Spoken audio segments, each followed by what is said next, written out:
वंदे वंदे।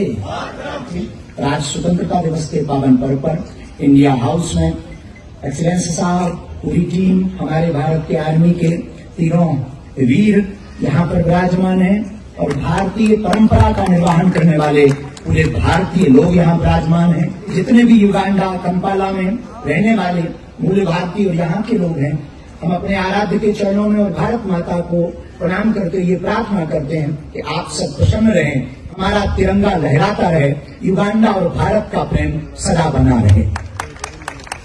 हमारा भारत अद्भुत है, वसुदेव कुटुंबकम की चर्चा करता, सबको परिवार की दृष्टि से देखता।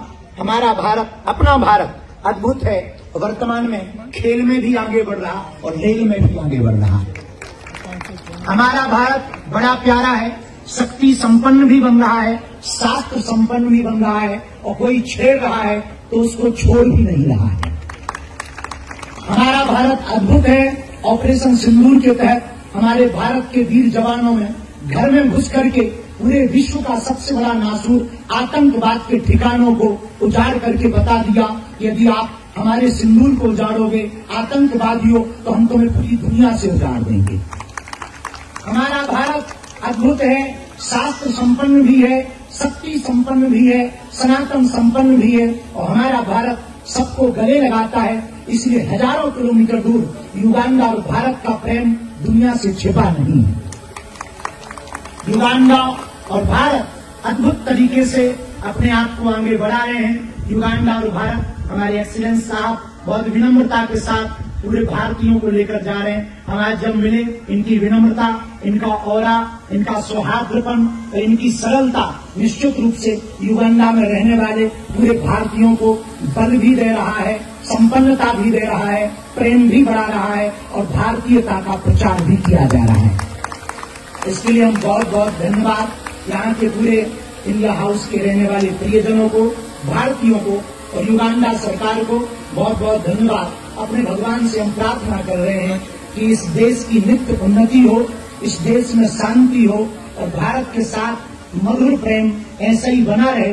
और स्वतंत्रता दिवस पर हम युगांडा में रहने वाले और भारत में रहने वाले लोगों को एक संदेश के साथ अपनी बात को हम विराम करेंगे, क्योंकि बहुत देर से आप लोग बैठे हैं, चेहरे पर मुस्कुराहट थोड़ा कम है। लगता है आप लोग घर से लड़कर आए। हम तो लड़के नहीं आए, क्योंकि हमारी कोई घरवाली नहीं है।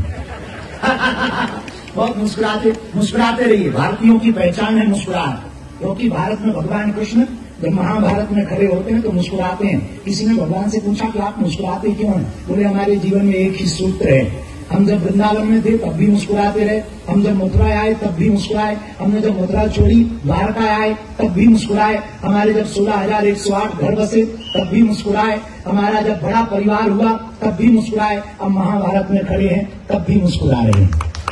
और आपने देखा होगा कैमरे वाले आपके आसपास आएंगे थोड़ी देर में, वो कहेंगे कि फोटो खींच रहे हैं हम आपकी, ना भी कहें तो आप समझ जाते हैं कि ये फोटो खींचेगा। तो भले ही आप ऐसे बैठे हो जैसे घर से पिट के आए हो, तो कैमरा वाले को देख करके आप मुस्कुराते जरूर। बताए क्यों मुस्कुराते हो? फोटो बढ़िया आ जाए। और मेरे यारो, जब थोड़ा सा फोटो लेने के लिए मुस्कुराते हो और फोटो बढ़िया आ जाती है, जिंदगी भर मुस्कुराते रहो, जिंदगी भी तो बढ़िया आ सकती है। इसलिए हम 3 दिन के कथा उत्सव के लिए आए, लेकिन अचानक से ऐसा कोई भाव भी नहीं था कि हम आज स्वतंत्रता दिवस पर यहाँ पहुंचेंगे, लेकिन अद्भुत है और हम पहुंचे, हमें बहुत प्रसन्नता हुई। आप सबका बहुत बहुत धन्यवाद देना चाह रहे हैं। मुस्कुराते रहिए, हंसते रहिए, भारत के साथ बने रहिए, अपनी संस्कृति को जिंदा रखिए। विचार भले ही नए हों पर संस्कार पुराने होने चाहिए। यदि आपके संस्कार पुराने होंगे तो आप कहीं भी जाएंगे तिरंगा लहराता रहेगा। ना तेरा है ना मेरा है, यहाँ ना कुछ तेरा है ना मेरा है, बस इस बात का गौरव है मैं हिंदुस्तान का हूँ, हिंदुस्तान मेरा है।